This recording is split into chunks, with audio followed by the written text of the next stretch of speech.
that leads to the disruptive Lilac Solutions direct extraction technology. What is it? Why use it? And does it give Lake an advantage?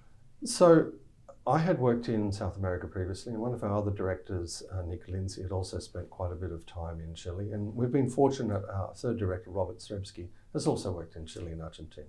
When you go to the north of Chile, people are concerned about water usage. They have been for 20 years.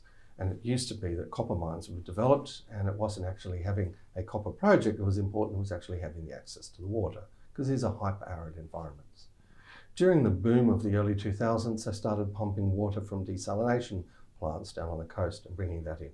And if you're developing a project for $2 or $3 or $4 billion, you can probably stump up with another $250 million for a desalination plant. But lithium is still really an industrial mineral. It's relatively low cost. You don't quite have that same flexibility.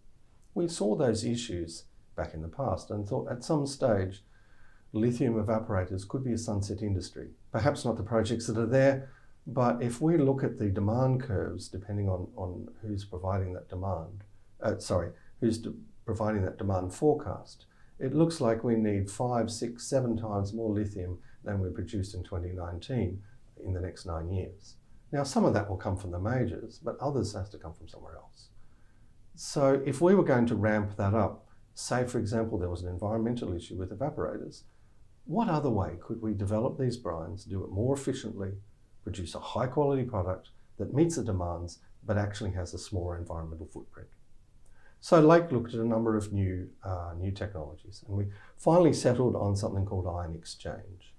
If I went to a water treatment plant in New York, in Sydney, in Brisbane, you would go out there and find filters which physically separate out material from the water. And there's a filtration system to separate out lithium from the water.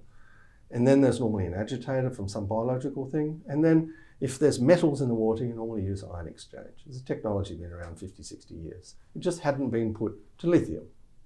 And so the idea is the ion exchange method. They use these things called beads. They're like the size of rice grains, and get them actively looking at taking the lithium out of the water without affecting anything else. So the bead has to be very selective to just take out the lithium, nothing else, and also has to be durable. It's going to last at least 6 months, or what we call 1,000 cycles, so you can just keep reusing it. Because if you can do that, then you can be cost competitive and also produce a high quality product.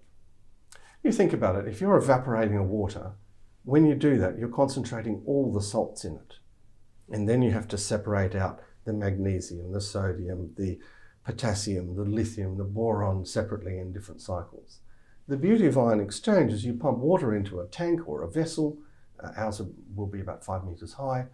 Inside there have these these ion exchange beads. They actively work like Pac-Man in the space of 2 hours, suck out all the lithium. We just let that water go, inject it back into the aquifer. We haven't changed the chemistry, and then that lithium gets stripped off, and we can produce a concentrated product in the space of a few hours instead of waiting 18 months. So there's an automatic time benefit. Plus, because you're just taking the lithium out, you can produce a very high purity product with low impurities because you're not concentrating in the other things. There's nothing really to separate out.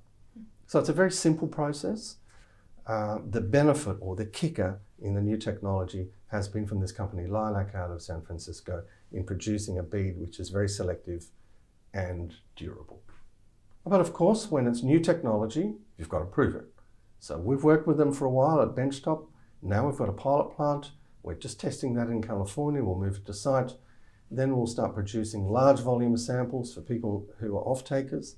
They want to see low cost. They want to see high purity, low impurity.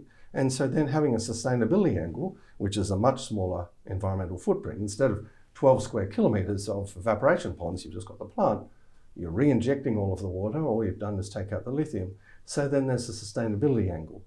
And it's been very interesting in this year of 2020. There's been a refocus, particularly in North America and Europe, on ESG, on sustainability.